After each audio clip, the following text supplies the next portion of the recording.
For 3 days each August, Angel Stadium in Anaheim is transformed from a baseball venue to a revival meeting. Tens of thousands have flocked each year over the past 30 years from all over Southern California to the 3-day event, not just to hear Pastor Greg Laurie, who leads Harvest Christian Fellowship in Riverside and Irvine, but also to enjoy Christian music from leading artists and make their professions of faith. But this year the bleachers will be empty because of the coronavirus pandemic. The Harvest Crusade, founded by Laurie and his mentor, Pastor Church Smith, was cancelled for the first time in its 31-year history. Instead, the Coro SoCal Harvest has been reimagined as a film titled, A Rush of Hope, to be streamed September 4-7 on Facebook, Twitter, Roku and Apple TV channels.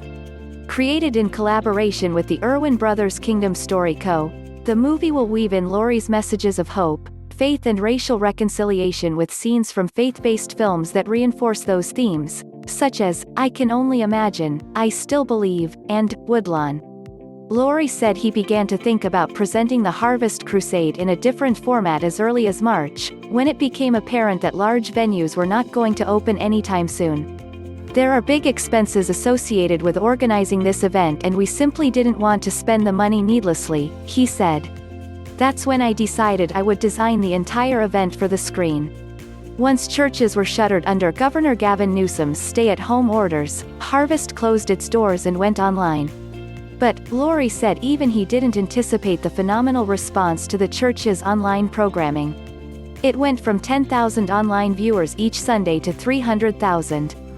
President Donald Trump even gave Harvest a boost with a Twitter mention saying he planned to tune in to hear Laurie's sermon on Palm Sunday.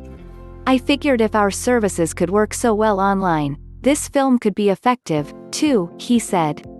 So what is A Rush of Hope? Laurie says he hopes to answer the profound questions people tend to have. Why am I here?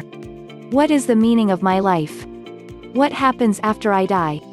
These, the pastor says, are basic questions everyone has regardless of race, gender or political affiliation. The movie that aims to answer these questions was filmed at an old drive-in theater in Colorado. It's artistic and beautiful, but has the straightforward presentation that I would do at a Harvest Crusade, Laurie said. Outtakes from the Erwin Brothers films tie the narrative together, he said.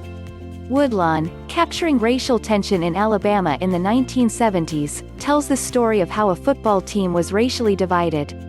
They were in conflict when the gospel was brought to them, and they reconciled and were able to work together and win games, Laurie said. It sends the message of how Jesus can help bridge the gap between races. Laurie says he believes racism is real.